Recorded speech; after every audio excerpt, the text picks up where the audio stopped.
This is TWiT. We have a date. We do. You and me. Next week. No, dinner. not you and me. That's not it. That's good, though. I appreciate you for fixing the ambiguity there. Apple Vision Pro available in the U.S. February 2nd. Pre-orders begin Friday the 19th, which is a week from this Friday. Talk about the CES. Everyone's excited about getting the word out of whatever their new product is, and the top of tech meme is just completely absorbed by the Vision Pro. Today's the opening day of CES. I don't think that was by accident. Oh, Apple. No. Oh, Apple. Also, like today happens to be like the anniversary of the announcement of the iPhone, January 9th. Oh. So I don't know if that clicks into it, but I think part of it is that let's see if we can make sure that anybody who's excited about a transparent TV and might be putting aside $4,000 to give to Samsung later this year will not be keeping that $4,000 set aside for a transparent TV. 8 a.m. Eastern time, a week from Friday, you can plunk down your pre-order. Your $3,499. Oh, but wait, that's just the starting price. You still have to buy like lenses. $150 for prescription lenses, which I paid $50 for that for the Quest 2, or the Quest 3. So it's unsurprisingly more expensive than that. Although there's also like a small reader's correction that I think is $100. Oh, that's funny. And then there's it's not. I mean, it comes with a little cover and stuff. So like, I think you can get out the door probably, other than your vision correction, with the $3,500 and be okay. It comes with the solo knit band and the dual loop band, or does I was a little afraid that they were gonna make all of those things extra. Yeah. Did you want tires on your car? Yeah. So yeah, that's the version with like the factory stereo, no AC, no power windows. I mean, it's going to be interesting to see, given that one of the parts of the conversations we've been having for months about this was that they're probably going to be very, very limited in how many they can actually manufacture.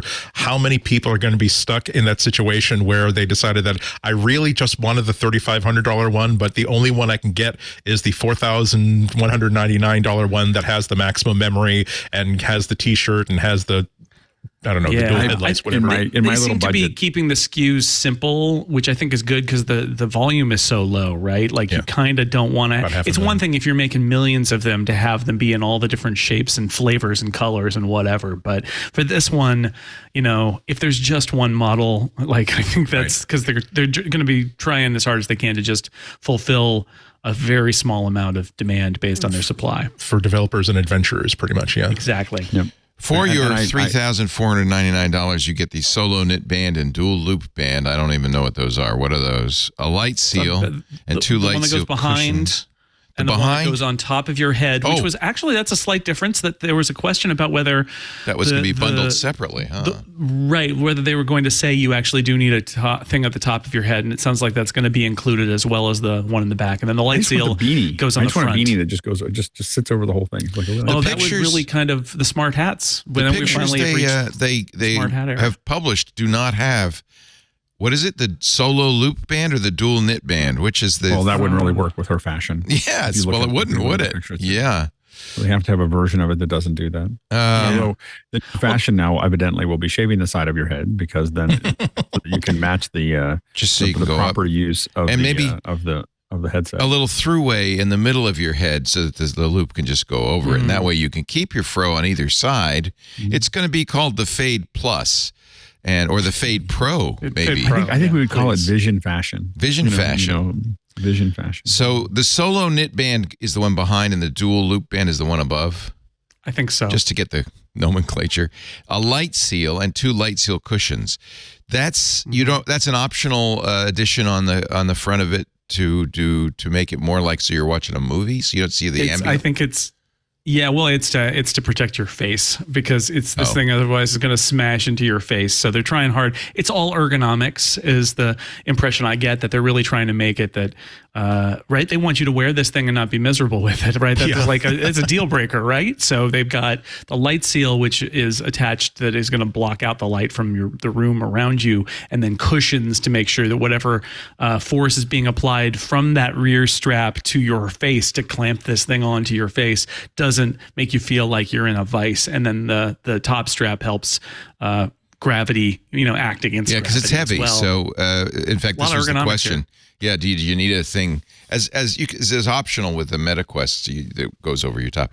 So, what is the thing they met? Because you have to go in store to do this. What is the thing they're measuring you for? Is that the light seal? The light seal. Okay. Yeah, they said that there are a bunch of different. I don't know what the final number was because they haven't talked about it since June. But there are a bunch of different shapes and sizes of the light seal, and that's what they would scan your face for because there's a special app. Nobody knows their face size. Right. That's the problem. What's your face size? What is it? Someday. You think you could hold up your phone and turn it and it would do the this is at WWDC in June. That's what they did with me is they just scanned it in from an app and they told me that they were going to be able again. So it's 6-month-old information. We'll see if they changed it. But they said that in the Apple Store app, basically you would be able to scan your face and it would give you a face seal size of some sort that it would be able to match it with you. Now, whether that actually did happen, we don't know yet, but that would be right. That would be ideal is if they could let you use the Face ID sensor essentially to get a sense of the shape of your face and choose a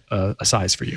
You also get a cover. Is that the cover for the spooky eyes or is that? Yeah. It goes on the front, covers the camera and that display, the spooky eye display, so that it doesn't get scratched in transit when you're packing it in your bag to watch a movie on the plane. Wow, or whatever. Polishing cloth is included. That's a nice. That could have been a good upsell, but no. It's a $50 value right there. You get a battery. That's an external battery, right? That plugs that you put in your pocket and has a right. So if you want more than one battery, you can. Okay. I think do that. But it comes with a battery with a USB-C pass-through so that if you're in a place that's got USB-C power, you can keep it plugged in and use it all the time. But if you unhook, then it's got, I think they rated it at 2.5 hours. 2.5 hours with battery life. When looking at SD video, 2D video playback at 2.5 hours, yeah. M2 chip. Didn't they say it was going to be the M1 when they first announced it? Or no? They said it was M2. We're in the M3 era now, though, so it is one step back. It is a little bit behind. M2. Yeah. But it also has that other processor, right? So it's got an additional piece of silicon that isn't in any other Apple device. The R1. Letters. They're going to run out of letters eventually. I don't know. They're going to have to go to like Greek letters after a while. Let's watch this young woman putting on her. Oh, how do I get backwards in the Apple newsroom? Do I go back up? Well, that's the question. That's the question. I wanted to show you the best part of this. Maybe if I pop it out. Yeah, there we go. And I hope Apple will not take us down for this. So she is holding what is that called? The solo loop? And watch this. Oh, that's the knit. That's the knit band thing. So it's just like putting on a toque. Yeah, and it's a beautiful in the demo piece video, she's not wearing that knitting. top strap, so that's she's not. They don't want people to. Maybe they think that's kind of ugly, and they don't want people to think about that. But notice there are little grommets on the sides that you would hook that into. I guess that's what those are. Keep this in mind too. All of these demos. So I just said earlier that I'm using June information, and I don't know if anything has changed between June and now. Right. Another thing that has not changed between June and now is all the PR and media assets for this product, and that I am legitimately surprised about. Now, maybe there'll be some new stuff when they ship it, but I'm not surprised that there's no event. Like, I get that the demand, like the supply is so limited that they want to kind of control demand and they want to be a little cheeky about it. I get all of that. I am a little surprised that it's the same model. It's the same videos. I mean, if there's some new photos and videos, they're obviously from the exact same session. It's all the stuff we saw in June. And I don't know whether that means they didn't want to spend the money, they didn't want to bother, they didn't want to confuse. But, if they make a midstream decision to put in something like that over the head strap, well, the video doesn't show it because in June they didn't want to show it, and they're using the videos from June. It's weird. I think they still don't want to show it. I don't think. Yeah, well, that may be, but it's interesting that they didn't. Right, Alex? I mean, it just struck me that there are no new media assets for a product launch, and it's all stuff we saw 6 months ago. Yeah, I think that what will be interesting is as it comes out. I mean, I think that they want to see how. My guess is they want to see what kind of sales, what do sales look like without having to do anything, which will probably be all of them. You'll be on wait lists and everything else. Sure. And so I think that there's a little bit of it because I think that the other problem you get into, this is what happened with like ChatGPT and DALL-E. we got so excited about DALL-E that suddenly everybody was looking for it. They wouldn't let anybody in. And so then we all shifted over to Midjourney. So building up to, and suddenly Midjourney kind of took off because it was the thing that was available, and so I wonder whether, I think they've created enough pressure to get everybody to join. They have enough people developing software for it. They have enough apps going into it. That, but I think that they'll continue to ratchet this up. I think they're also pacing themselves. This is probably not this is a grinding kind of a marathon for them for the next 3 or 4 years. Not something like, hey, let's see how this goes. They're not wondering whether it's going to go well. They're just going to keep doing it for the next 5 to 10 years. I think you're right. I think they, again, with this limited amount of products that's going to be available, they don't have to convince people to get this. The people that are going to get this are going to. They don't have enough to make to get to the people who are going to get this anyway. But that's interesting. The idea that they haven't introduced any new media assets. I was looking at the official product page, and one thing that stuck out to me is that that's the first time I've seen an image of, obviously, a put together, a faked image, I'm guessing, of the magic eyes feature, where you're not seeing the skin tone rendered in shades of Smurf blue. As a matter of fact, if you scroll down, there's like some of these images where there's the Smurf blue that I remember from June, but there's at least one image in which they seem to be saying, hey, look, here's somebody with a normal skin tone presented behind these, again, that fake eye display. I wonder if that's something that I missed the first time, or whether this is something that they're now confident enough about to at least say, under some circumstances, maybe you will not look like one of the Na'vi. I hadn't really picked up on that blue face. Yeah. I think that their goal is to have it look like you're just in a darkened, like you're looking through a sun shield. I think from a color perspective, I think that's probably where they're trying to get to. It just looks like it's you underneath that. I think that I don't know whether that'll work or not, but I don't think it's gold. I will say, in the document, they built little 3D versions of their apps, which I don't know. I don't know whether they're using that for it or just for the PR. Looks so nice. Like if there's a close up one, a little 3/4 way down, which says photos. Anyway, as someone who has to build icons, I was like, they've really spared no expense on that. They're all multi-layered icons for sure. Yeah. But I mean, at the very top, like that's the image that people see the very, very beginning when they go to Apple-Vision-Pro. So I don't think she looks. I think she looks normal. I think at this point that looks like you're looking at her right, exactly, through goggles. I think that's their intention. I think that's the intention. But again, if you scroll down, like you see like tinges, you see blue tinged imagery. If you scroll down, I could be remembering incorrectly, but everything I saw in all the June. All the June presentations, it seemed as though it was a limitation of the display technology that was outward facing, that it wasn't going to give any kind of natural color.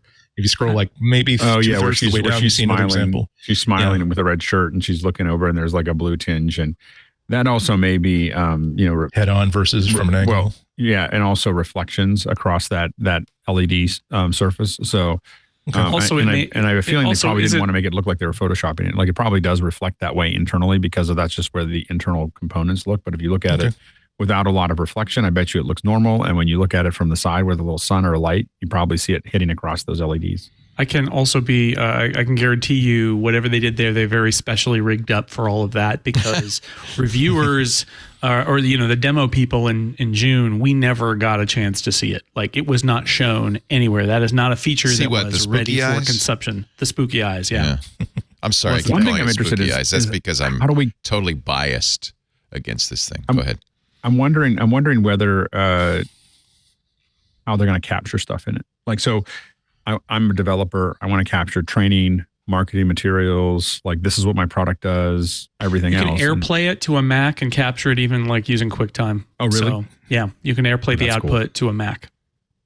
Or maybe anything, but certainly that would be the way. Just like capturing an Apple TV, the same idea, right? Where you end up viewing the device in QuickTime Player and recording it, and then you get a screen recording, and that means other apps that do screen recording will probably also be able to connect to it. Like, how do you do? I guess it'll just be a really wide version of it if it's wider. It'll be field of view. It'll be kind of like decided upon what the field of view is, and then within that, it does also seem like some of this stuff is not quite finished, because number one, there's mentions of a couple of features that are like beta and won't be finished, like right in the newsroom article. Also, scrolling down to like the actual product page off the official Apple site, it says that this has not been certified by the FCC yet.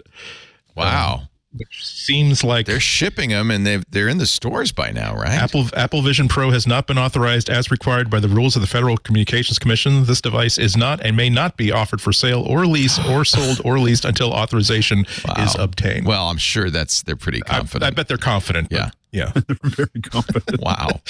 that would be. And the thing is also, I think yesterday Apple also announced that they're having their earnings call the day before, February 1st, like the day before released. So if it's like, that's a bad time to be talking to like analysts saying, so the FCC, you're delaying the release because the FCC will not license this. Tim, what's your color on that? Right in the face, Dan. Yeah. Listeners of this program get an ad-free version if they're members of Club TWiT. $7 a month gives you ad-free versions of all of our shows, plus membership in the Club TWiT Discord, a great clubhouse for TWiT listeners. And finally, the TWiT Plus feed with shows like Stacy's Book Club, The Untitled Linux Show, and more. Go to twit.tv/clubtwit. And thanks for your support.